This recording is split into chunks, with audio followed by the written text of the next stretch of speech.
Yeah, we're not doctors or giving any medical advice. This show is intended for educational purposes only, and you should talk to your doctor about any medical issues. Now, let's get at it.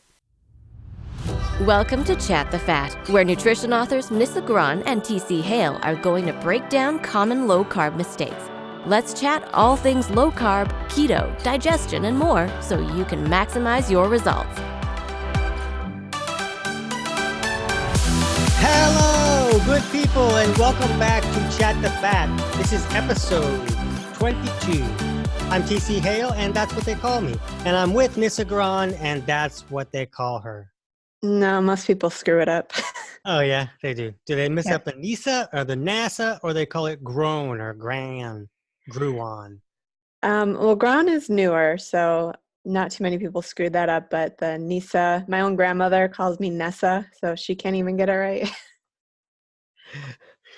Awesome. I remember the first time I said it, I got it wrong. And then you emailed me and said it's like Melissa, but without all that other stuff. Yes, that's how I have to explain it. I feel good that we got that straightened out before this show started.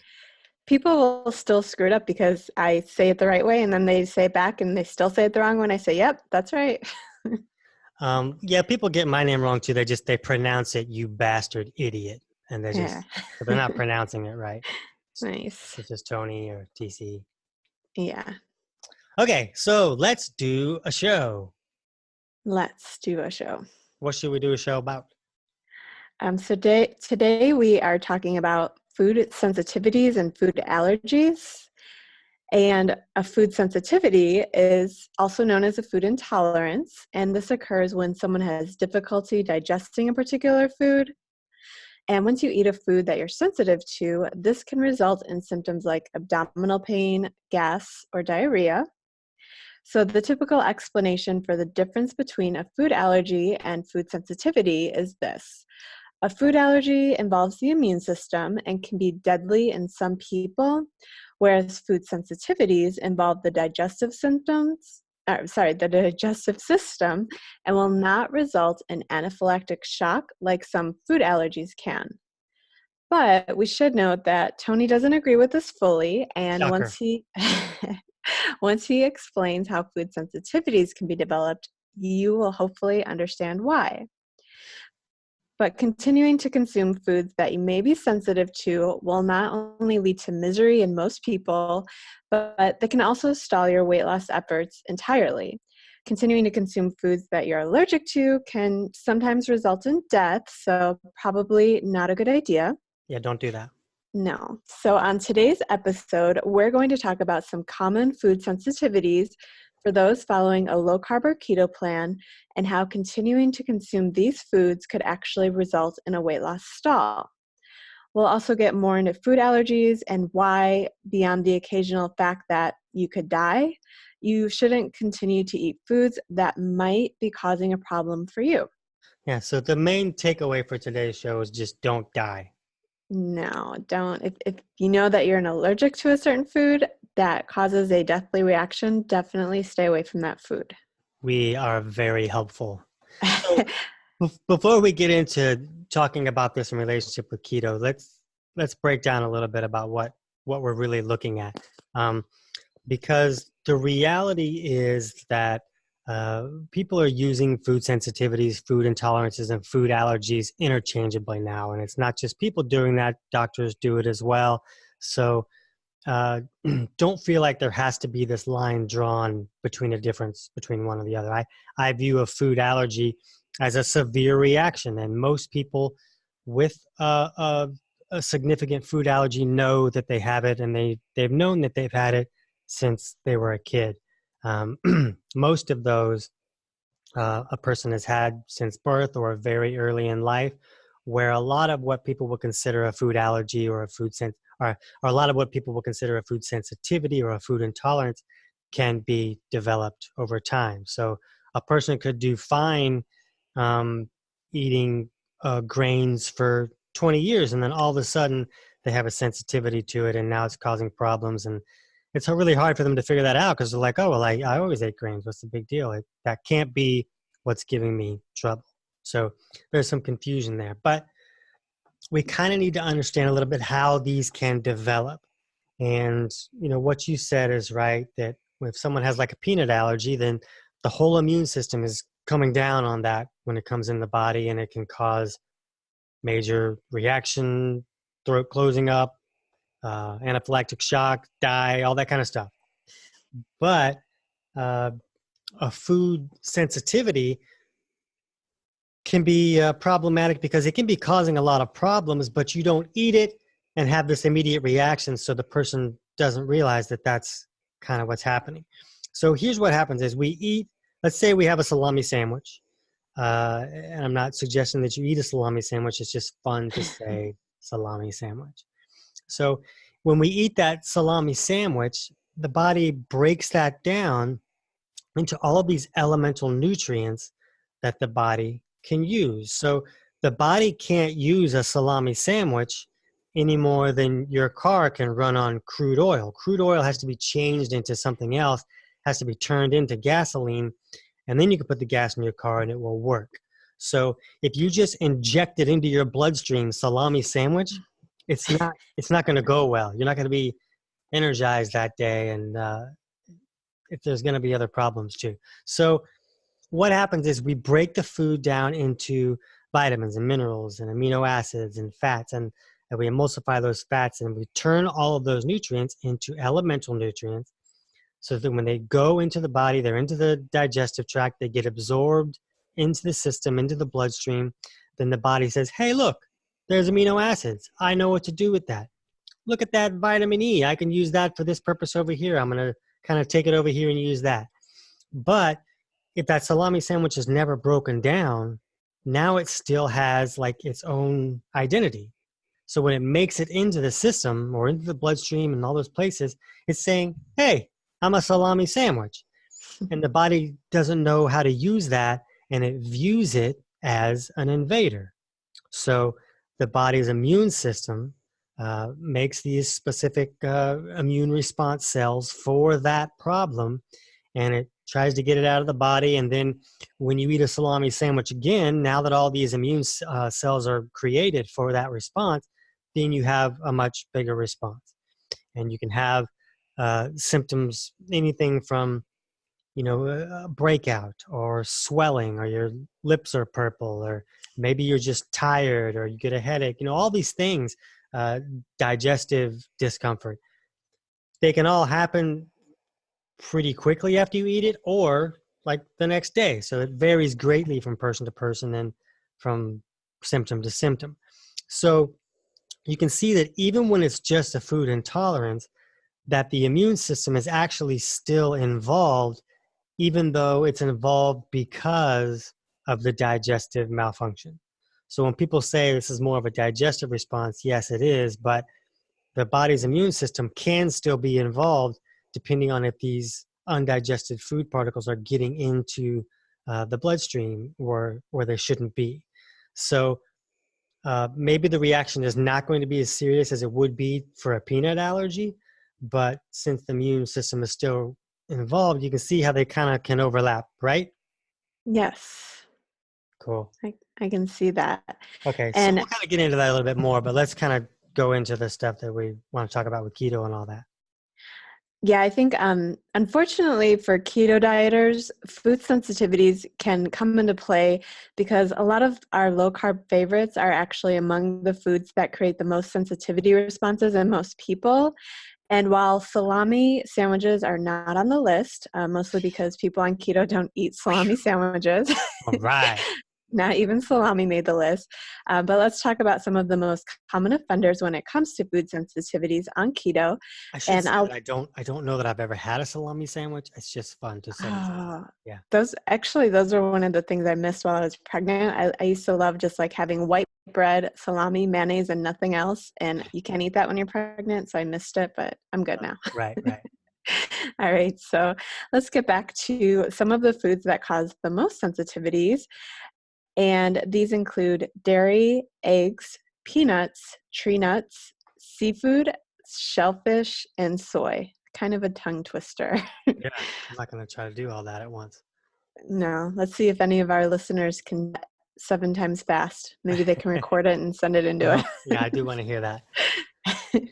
All All right, so dairy, as I talked about in last week's episode, is a food that is produced from the milk of mammals, such as milk, yogurt, and cheese. And many people can be sensitive to the lactose in dairy, while some others are sensitive to the proteins, such as whey or casein. Right. And we'll talk a little bit more about enzymes later. Don't let me forget about that. But for those who are sensitive to dairy for the protein issues, we see that they usually do a little bit better with either butter or heavy cream, even if they can't do other dairy products. And some people can't do any of them, but some people do okay with butter and dairy cream just because the proteins are a little bit less offensive in those two. Yes, I am those some people, and I do absolutely fine with butter. Heavy cream, as long as I'm not eating too much other dairy, is okay with me as well. Or at least I like to think it is. Right. Yeah. So the next food on our list was eggs. And if you remember from last week, when I Googled what is considered a dairy product, Google helped me out and said that eggs are not a dairy product. And it's as simple as that. And while it's not as simple as that, eggs are on the list of common food sensitivities and are also a keto favorite because they're both low in carbs and other health benefits. Another food that is on the list is nuts. So many people group peanuts and tree nuts together, but they're actually different. So in fact, peanuts aren't actually nuts, even though it says nuts right in the name. They're actually legumes, since they grow on the ground and not on trees like almonds or walnuts. And then we also get to actual tree nuts. And actually, a lot of these things that we consider tree nuts aren't even really nuts. So things like almonds, cashews, pistachios, walnuts, and Brazil nuts are considered seeds. Hazelnuts and pecans are actually nuts. So in case you were confused on any of that, we got you covered. Yeah, who's naming these? I just found out last week that liverwurst is not the worst kind of liver. I didn't know that at all. No. See, they're very confusing with the name. They are. Yeah, so even though peanuts, walnuts, and Brazil nuts all have nuts as part of their names, we should maybe broaden our scope of food sources that people are sensitive to to legumes, tree nuts, and seeds because they all count. Right. And then we get to seafood and shellfish, and I am just going ahead and group these together because I personally don't eat any of it. But a lot of people can be very severely allergic to seafood, especially shellfish. And a lot of people associate this type of reaction as the type where if you're allergic, maybe you break out in hives, your throat might start up, and you may even require a pen or emergency room visit because you could die. Yeah, and one thing though, I worked in an oyster bar at a high school for like a long time, and I was an oyster shucker. And if you get sick from a bad oyster, it's like the worst sickness you have ever had. But that doesn't mean that you're allergic to shellfish. You may have just got a rotten oyster. Yeah, so I've never had oysters, and that's another good reason to stay away from them. So. Right. So once again, we're not talking about this type of reaction where you might die when we talk about food sensitivity, since those are pretty severe reactions. But we are talking about less severe reactions such as gas, abdominal pain, skin issues, or maybe even fatigue when it comes to food sensitivities. So while your abdominal pain may sometimes get so painful that you think you might die, you probably actually won't die. Probably not. We're not handing out guarantees on this episode. Yeah, before I fixed up my digestion, there were definitely times I felt like I was going to die. So it could happen. But I'm here. I'm still here. Good job. All right. And so another food that we have on our list is soy. And this is one of the last of the major food sensitivities listed. And we don't really hear about this one as often as a food sensitivity. And I'm hoping that this is because most of our keto friends are smart enough not to include a lot of soy in their keto diets.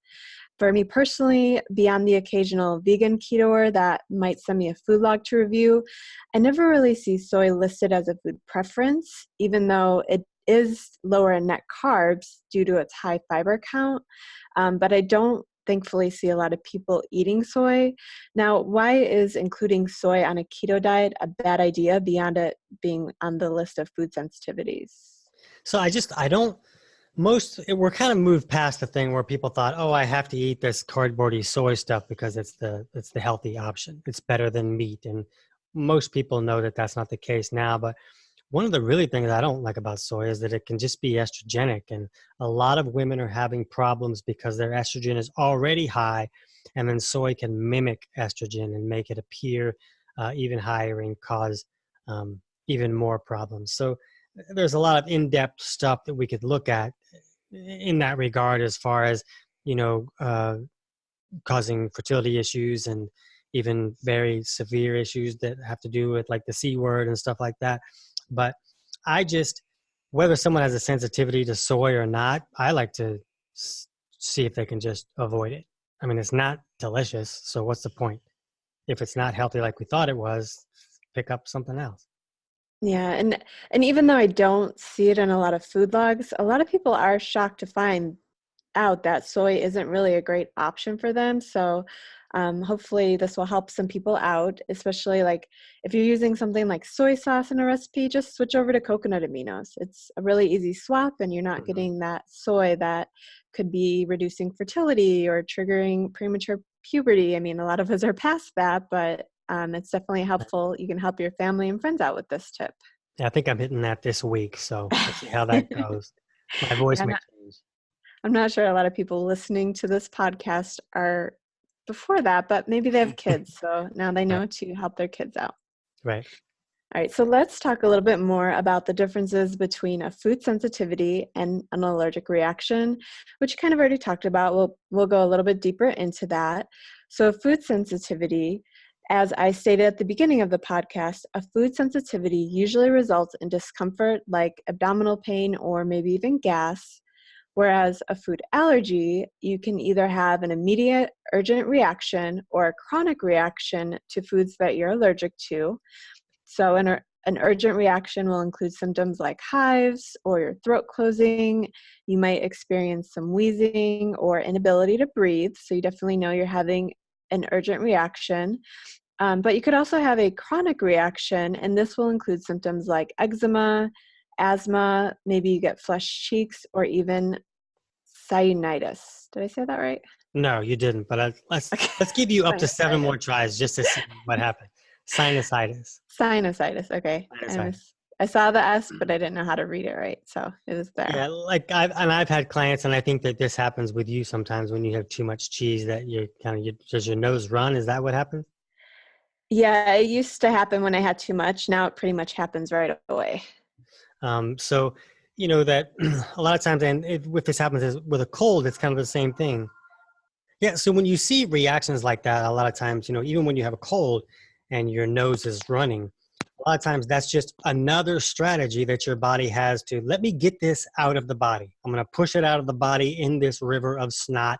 And it's just another exit strategy is kind of how I view that, and how a lot of people view that. And maybe we're right, maybe we're not, who knows? But the same situation could happen with something that a food that it's viewing as an invader. Does that make sense? It makes sense, but I don't have to like it because I like cheese. And now every time I eat it, my nose starts running. And if I eat too much cheese, it gets hard to breathe. And it's just not a good thing. Right. So when you go in the store, you're like, do you have any cheese that comes with tissues?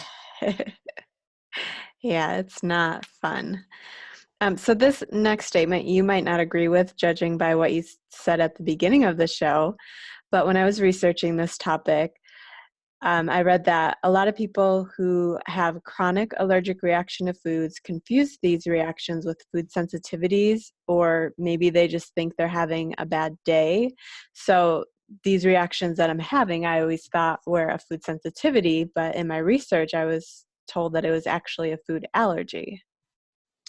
Right. And like I said, you're going to find a lot of people that just use the words interchangeably, and they kind of dictate it to how severe was the reaction that you're having. But when we're looking at something like this, that let's say it's a chronic issue, and if it's chronic, do I not call it a sensitivity anymore? Do I call it an allergy now? Or, I don't know that that really matters. The the approach to the solution is going to be the same, whether you're diagnosed with an allergy or a sensitivity anyways.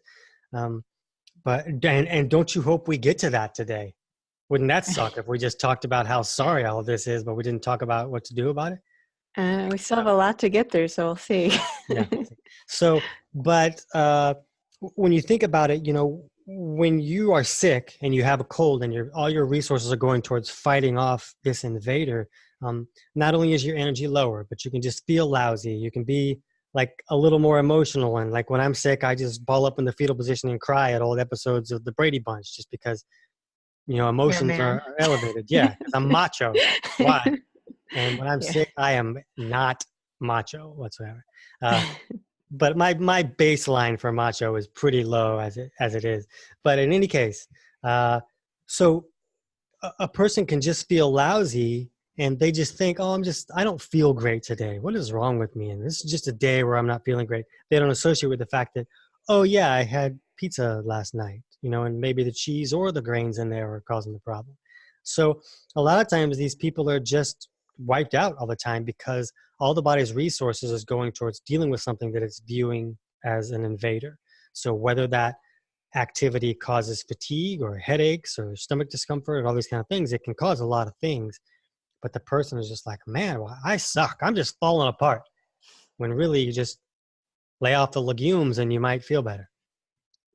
So we kind of talked about this, but why can someone seemingly tolerate a food like dairy or bread or whatever it is one day, and then they just all of a sudden have reactions to it the next day, whether it's a food sensitivity or even an allergic reaction?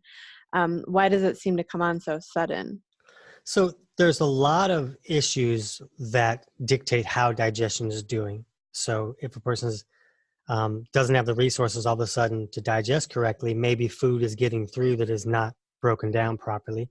Another thing to look at is that, a lot of these foods that are on our list of possible troublemakers Mm-hmm. have defense mechanisms in them. They're ingrained with them, just like a deer has antlers to fight off prey. A lot of plants have those kind of things too, where they create discomfort for the animal that's eating them. So the animal's like, "Oh, I'm not going to eat that again. I was hurling for 6 hours."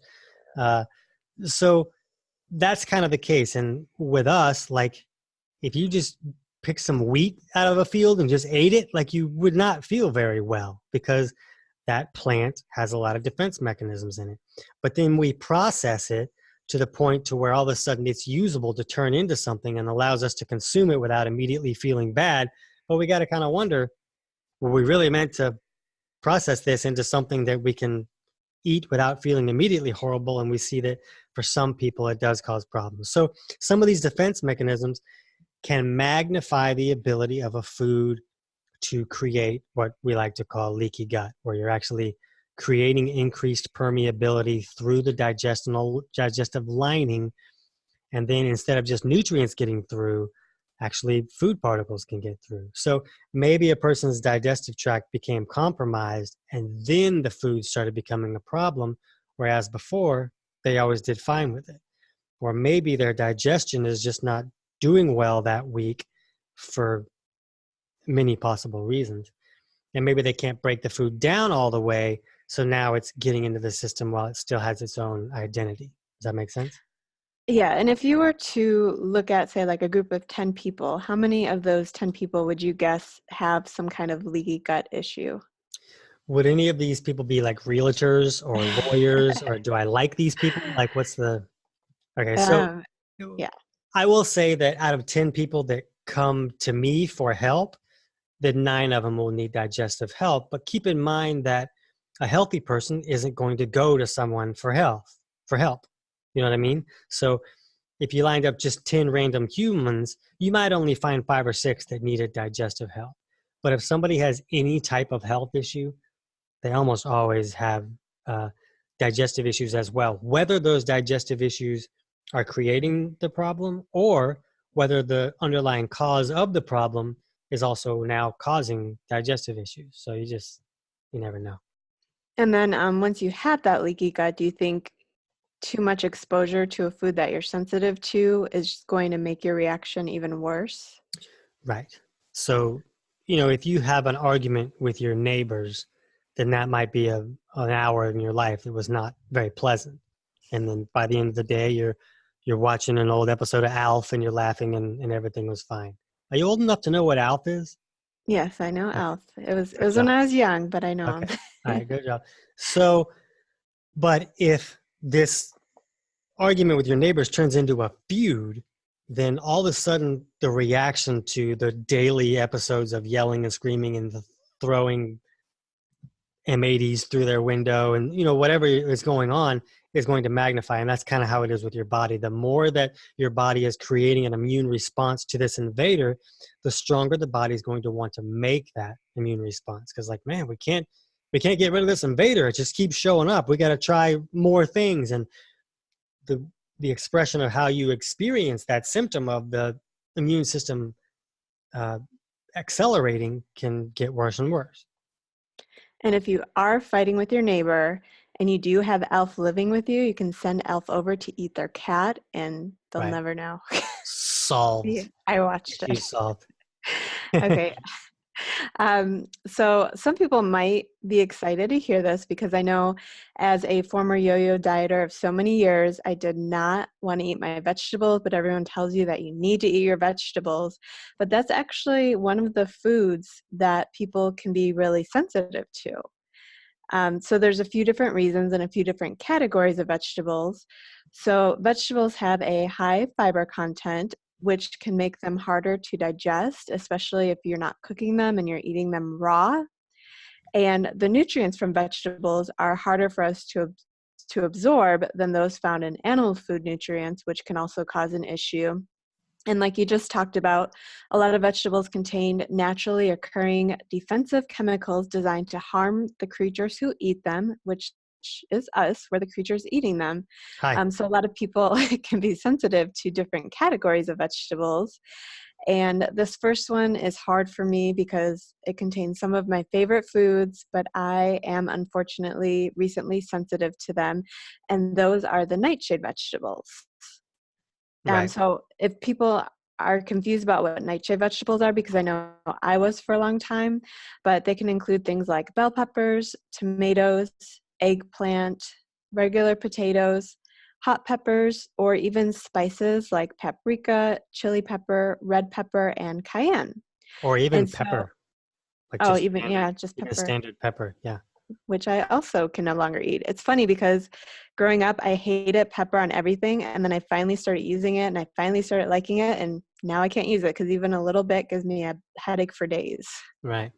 So it's kind of sad. But nightshades tend to be problematic for those with autoimmune diseases due to their lectins and saponins. Not sure if I said that right.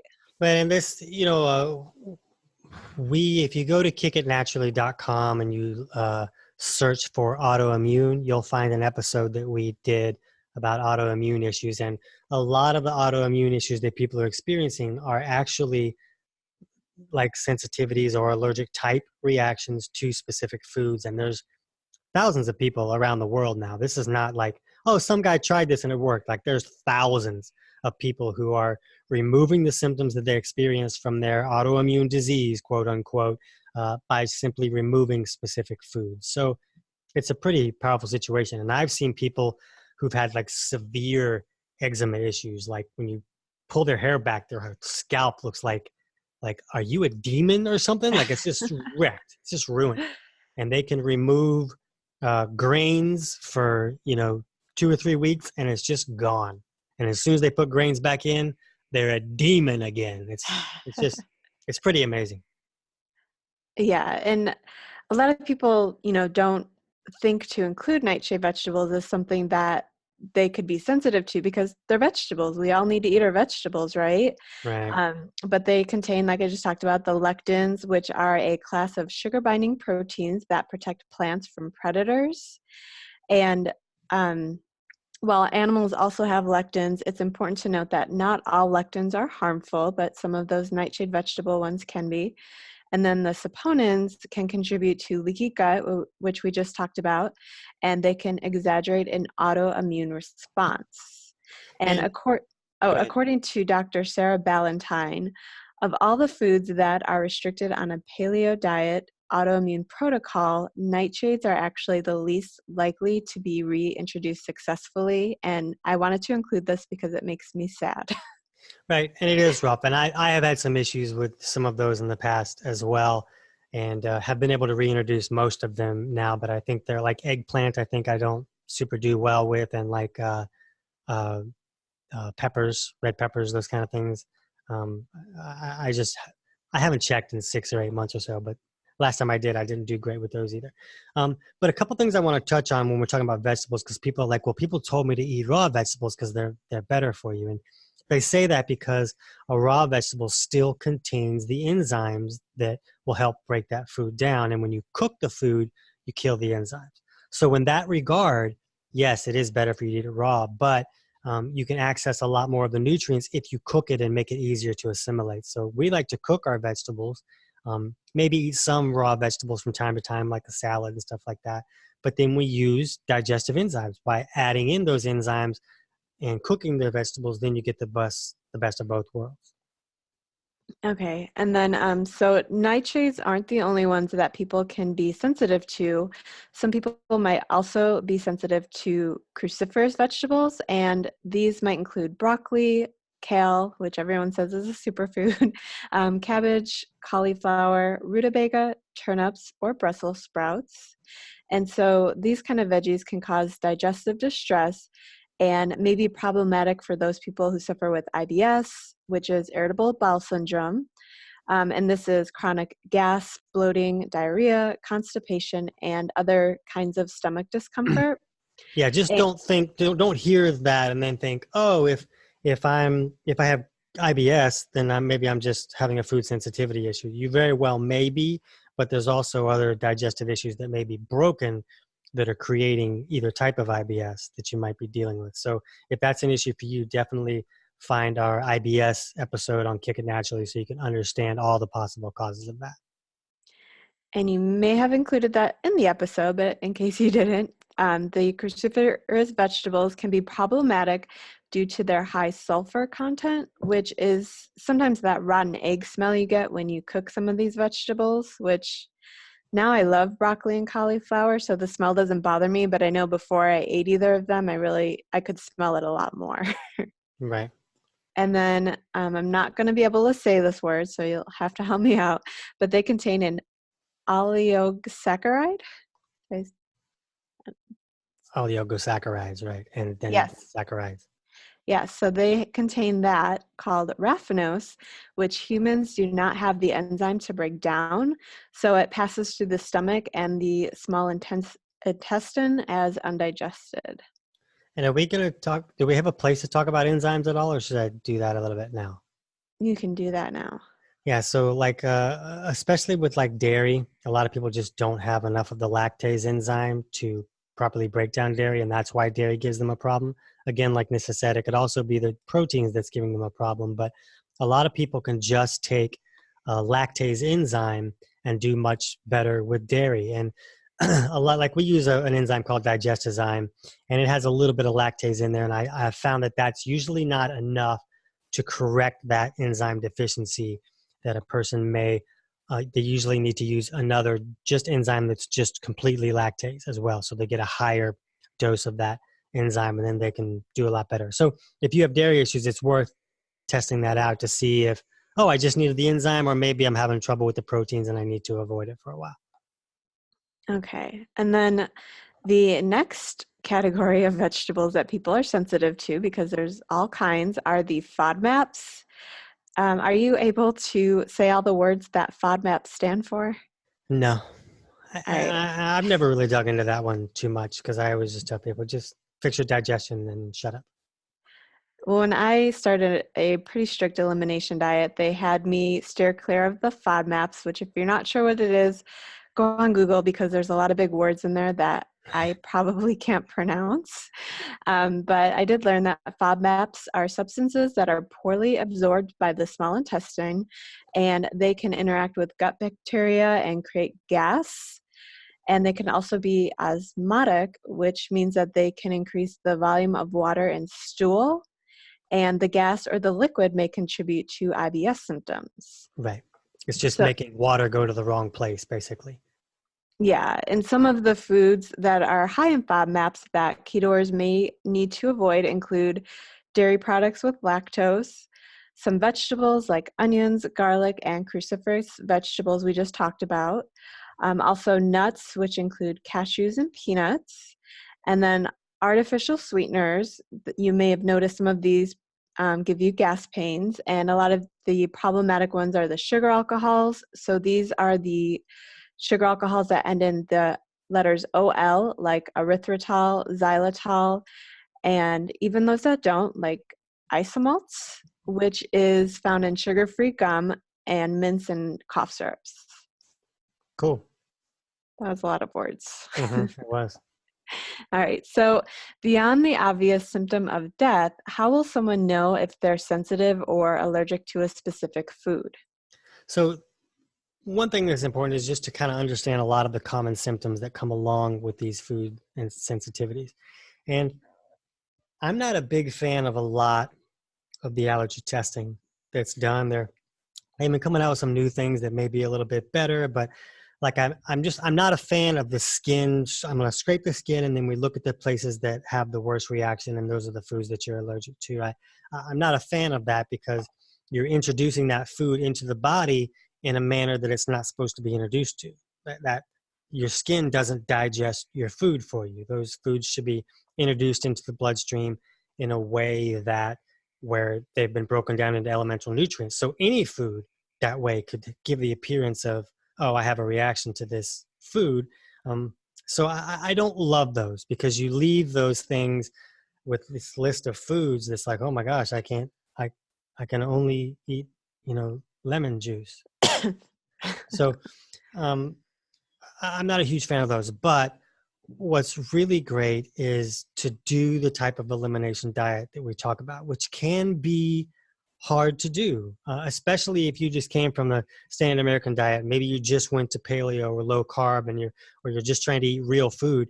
You've already removed 90% of the things that you were eating. And now we're going to take that group of food and cut 60% of that out now. So you're not going to have a whole lot of options. And you have to do it for 30 days. And you have to remove all the common troublesome foods religiously. Like you can't have a single bite or a single food that contains that ingredient for at least 30 days. Some people may need to go 60. And then if those symptoms improve, then you can start reintroducing these foods one at a time. So did we put together a guide to help people do this? Yes, we will have a guide that they can download to help them get started with an elimination diet. Right. So just it can be a little complicated the first time you hear it, but then once you see how to do it, it's easy to understand. It just can be a little challenging to do. But when the issues go away, it's some of them it's miraculous. Some of them are crazy. So it can be worth the extra effort. So just go to chatthefat.com/episode 22, and you'll be able to download that guide for free, and it'll just kind of walk you through what you need to do. But doing that elimination diet is the best way to figure out what foods may be really giving you a problem, because as you reintroduce foods one at a time, if the symptoms come back, then you know that that food is causing a problem and you need to leave it out for longer. And you may need to do more work to fix your digestion, but then also give your body a break from going on a 5-alarm fire alert every time that food comes in. So even if you're starting to digest better, small constituents of that food could still be giving you a problem, and maybe you need to avoid it for 6 months or even a year. There were foods that I didn't eat for a year or two, and then all of a sudden when I ate them, I did fine with them. I do want to agree with you that starting an elimination diet, especially the one that I did, was like even more severe than a lot of other people do, is really hard. And when I first started mine, I actually cried. So it can be really, really hard. Yeah. So we have a video of that you can see on the show notes page. It's just Nissa weeping. Yeah. And I think especially when you're already being keto already, it makes it easier, but it also makes it harder. It makes it easier because you're not coming from that place where you're used to eating all the junk food, so you don't have to go through that. Right. But at the same time, there's already so many foods that you're not eating. So when you take away even more, you're left with, okay, what do I eat now? And I did end up eating a lot of the same foods for a few months. Right, right.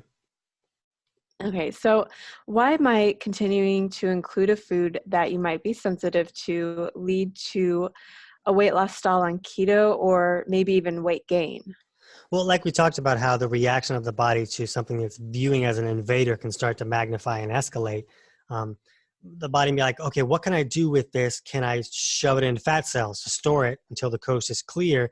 And so that can expand our fat storage a little bit and cause someone to gain weight.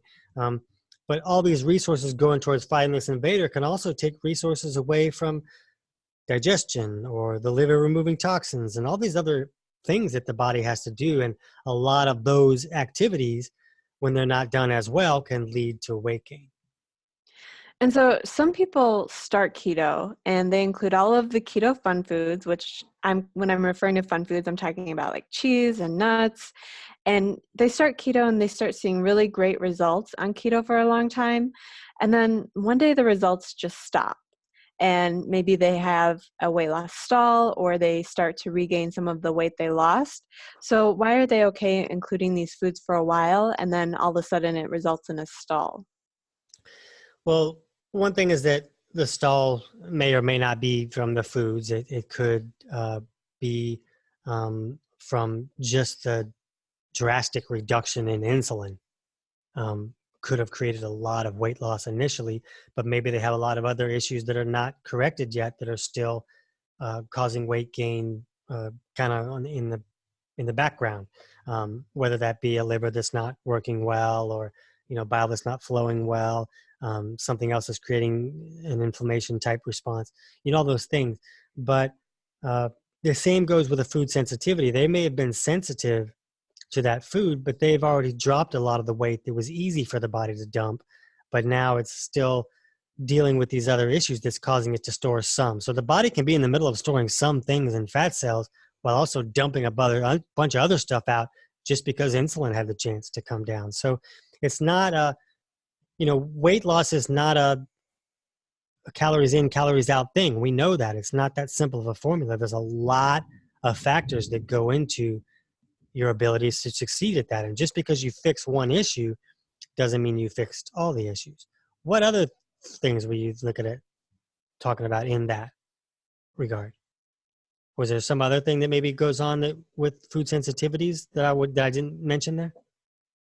I don't think so. Yeah, okay. I think we got it all. I think that's a pretty good explanation. If we're not going to go over all the possible things that could cause weight gain, but we did do an episode on Kick It Naturally it was like fat loss plateaus and all the things that could cause it. So you can find that on kickitnaturally.com, and we list 10 or 15, 20 different things that could be possibilities for you to consider.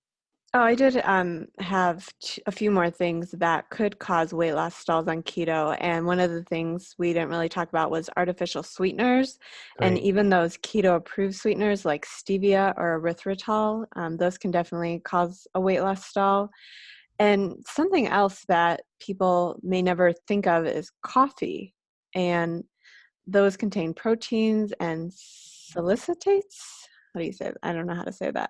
So is it salicylates or something? Yeah, that one. Salicylates, yeah. And those are That in a lot of things too. And some people do have issues with that. Yeah, so some people want to drink all the coffee, but they might not realize that for some people it helps. Like for me, it actually helps curb my hunger and it helps me fast longer. But for other people, it could be stalling them and they don't even think to check that it's their coffee. Right, sure. So a lot of people think of stevia and erythritol as natural sweeteners with 0 calories. Therefore, they should be able to use them in a keto diet without a problem. But how else can these sweeteners cause weight loss stalls on keto, since we were just talking about that? Well, depending on your insulin resistance and what's going on, how your insulin response is, these, even though they don't have sugar, can still create an insulin response with a lot of people. And they can also magnify cravings that make somebody, hey, I'm just going to have this one corn chip. What's the big deal? Which can be problematic. And I think that some of these things can even create sensitivities to people that are similar to some of these food sensitivities as well, especially some of the like flavorings and stuff like that. Yeah, a lot of people go for like the sugar-free syrup at Starbucks, and they flash all over the Instagram how great their coffee is, but they don't realize that eventually that's probably going to end up in a weight loss stall for a lot of people. Yeah, for a lot of people, not everybody, but a lot. Yes. So the last question that I have is, when I first started an elimination diet, the reason that I started mine was because I was getting a lot of headaches and I was still feeling tired. And so I decided to take out nuts and dairy. And when I was getting the headaches, they were happening maybe like every 3 to 4 days. So not horrible, not daily like I used to get, but obviously no one wants a headache every 3 to 4 days. So I took out the nuts and I took out the dairy for, I think I did it about 2 months. And then when I started to add them back in, the headaches came back severe, and it was like right away. So why do you think something like that might happen? Well, depending on what the symptom is, if your symptom is fatigue, it could be a situation where, like, if you started feeling better, you may have just forgotten what it feels like to feel lousy. And when you feel lousy again, it's like, why is it so much worse? It's like, well, you felt lousy for 10 years straight and you kind of forgot, and now you know what it's like to feel good. But with something like a headache like that, one theory, which is just a theory, this is not, I don't know this for sure, but when the body is dealing with something chronically, it has these things in place where it's just like, okay, I wake up and I do this. I shove this into this fat cell and I do this. This is like, it's just like this. Everything's in place to deal with this invader or whatever's creating an inflammatory response. And when you remove it, all those like automatic things that were kind of going on stop, and those resources go towards other things. So when you reintroduce that, now a lot of those little nutrients or fragments of that food or whatever are not automatically being removed, and the whole immune system like goes on alert with it's back, let's get it. So that could create a bigger response. So that's just something that makes sense in my head, but I don't know that for a fact. And so if it's something else, I don't know. All right, well, I did get rid of the headaches, but I basically just avoid the foods that cause the headaches. That's the way I did it. Right. Yeah. Which So is sad. some of my favorites. Yeah, so just understand that a lot of foods you'll be able to reintroduce, especially after you improve digestion and you give it long enough. But some foods, when you put them back in, are just never going to do great before. I still don't do great on nuts. So I just don't do a lot of nuts very often. I don't have major, like it used to really affect my voice when I had nuts, and now I'm just tired. But that's just something that I haven't been able to reintroduce yet. That's interesting, since the name of your book is Kick Your Fat in the Nuts, and you can't even eat the nuts. Right. I started to change the name to Kick Your Fat in the I Don't Eat This Anymore, but that didn't make as much sense. Okay, before we get to our listener question, did you have anything else to add? I wanted to add that I can't wait to get to the listener question. Awesome. We have a good one this week. It's a little bit long, Okay. But this one is coming from Michelle from Atlanta, Georgia. And she said, do you think the DNA food sensitivities test help in any way? I've always been healthy with the exception of being overweight, and I realized that the weight is a symptom. I just have lost 0 pounds or inches in over a year and can't figure out what the cause is. I've never had a diagnosis of anything, and like I said, I'm considered healthy but overweight. I've done all the things, the supplements, eliminated and added, and I'm still puzzled. I feel great, but I'm just not sure what's missing. I've gained and lost the same 5 pounds for over a year now. So she's not sure if it's because she's menopausal or food sensitivities, and if that test might help her. Right. So when I look at something like this, I don't know really what Michelle knows about what we teach. I don't know if she follows us or has read our books or anything like that. So when I see somebody who's like, I've tried all the diets and all the supplements and I've done all these things, and then you ask them, oh, well, have you fixed your digestion? Does your bile flow correctly? Well, no. Have you taken any enzymes? No. Have you fixed your bloating? No, I'm still bloated all the time. Are you constipated? Yeah, I pooped once in August. All these issues. And yes, they've tried a lot of things, but they haven't tried, have you tried reducing your carbs? What do you mean? Everybody needs carbs. There's a lot of things that people are doing that wouldn't allow anyone to lose weight, but they've done enough things and they've tried enough things that they feel like they're the only person left that can't lose weight. And that's kind of how you feel when you're in that position. So it is true that a food sensitivity could be causing weight loss stalls. That's 100% true. But when I go through the list of things that I want a person to check, that one is like 15 or something like that. It's down towards the bottom of the list. And so before you spend money on that, you might want to, we'll put a link in the show notes to this Fat Loss Plateaus episode from Kick It Naturally so that you can listen to that and see what other things might be a bigger deal to improve first. And once you do that, then just doing an elimination diet is free. There's no charge. So a lot of these tests are really expensive, and they may even show you foods that you're having a reaction to, but they also never tell you how to fix it. They don't tell you that, oh, you need to actually digest the food you're eating instead of having it rot and ferment in your system. So when those people don't do anything to fix the problem, they just end up creating new sensitivities to new foods. They switch to new foods, but since they're still not digesting correctly, they end up creating a sensitivity to something else.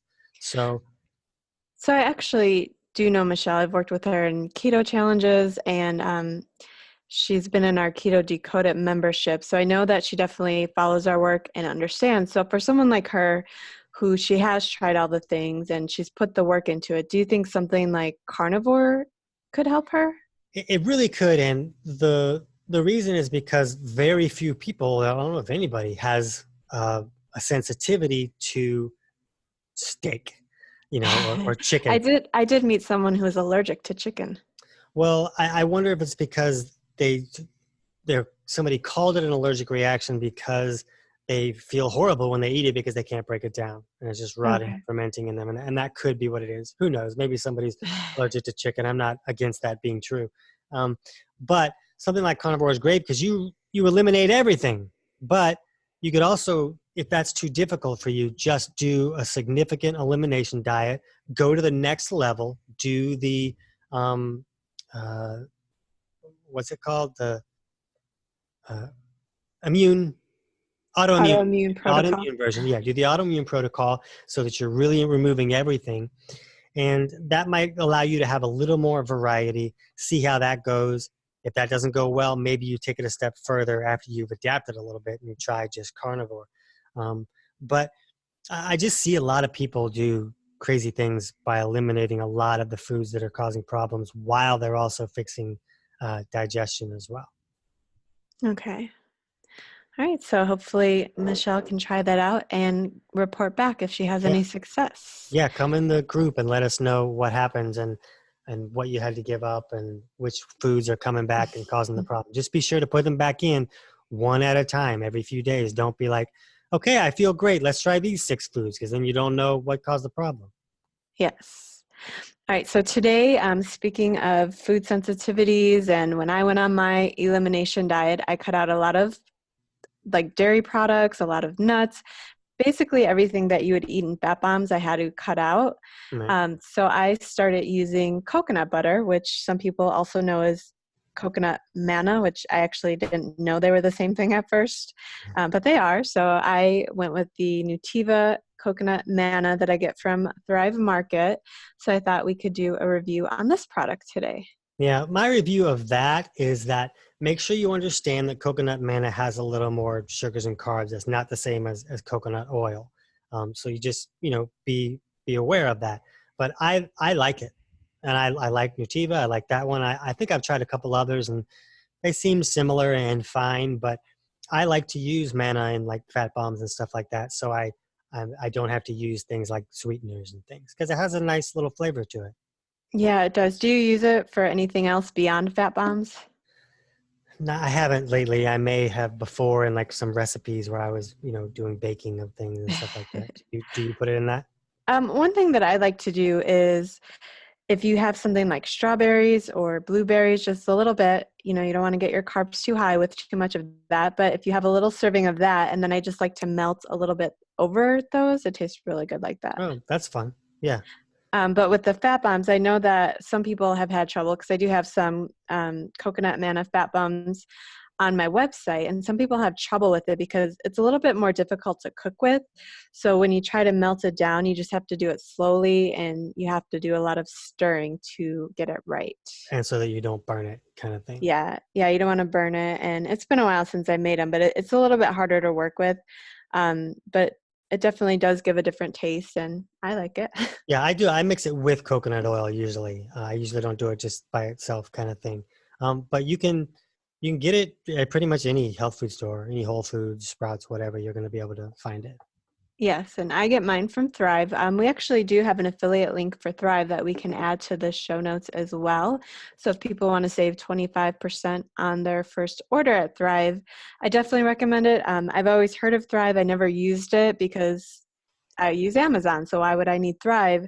But I actually started using it because I was actually saving a lot of money over Amazon on some of these products that are hard to find at other places. Right. Okay, So cool. we'll do that. And then we have that episode download that we talked about earlier, which is if you think that you have food sensitivity issues, you can get the guy to help you get started on an elimination diet of your own. And that's at chatthefat.com/episode 22. Yes, I have to go get my son in a few minutes, so I'm stumbling over my words a little bit. But before we go, let's talk about next week, which is episode 23. And I will be back for a solo episode. And I know this one is going to be a popular one because a lot of people love any information they can get about intermittent fasting. So I am going to come back and talk about my intermittent fasting story. And it's really one way that I helped speed up healing was by incorporating intermittent fasting into my lifestyle. So next week, I'll talk about that and how I really began with an easy intermittent fasting routine because a lot of people are scared away by going for hours without foods. So I'm going to talk about how I got started and how I turn intermittent fasting from another dieting tool that I use to improve weight loss into a tool that I now use in my everyday life. Okay, awesome. All right, awesome, guys. So let us know if there's also topics that you want us to cover on future shows. Just go to chatthefat.com and use the contact us link to let us know. But we'll see you guys next week. Whether you're brand new to keto or just looking to move past roadblocks, join us for our next Troubleshooting Keto Master Workshop. Go to chatthefat.com/workshop to find upcoming dates and register for this totally free event. You just might find your missing piece of the puzzle. Until then, we'll see you next week on Chat the Fat.